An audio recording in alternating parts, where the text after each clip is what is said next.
So do you have any advice or words of wisdom for anybody else trying to start their own solid waste container cleaning business? Advice, yeah, don't give up.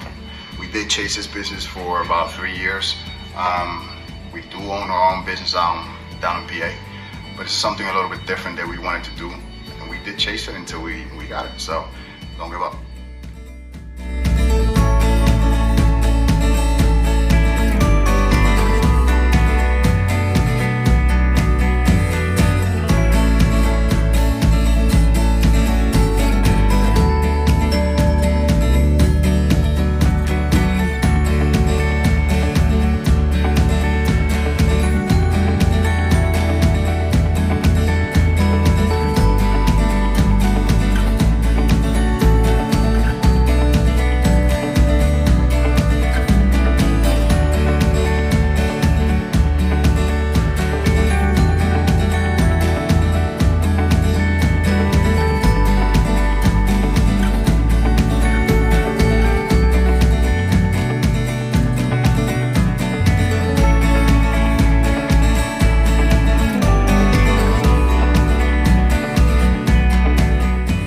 Melvin, 3 years in the making, brother.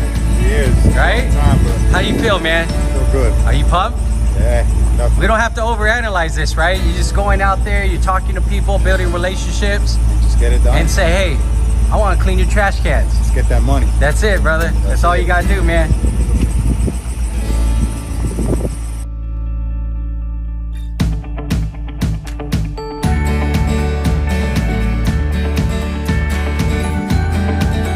And today we're the leading manufacturers helping other like-minded individuals like yourself get started in this groundbreaking industry. If you're interested in learning more, click the link down below. We'd love to take care of you. Make it a great day.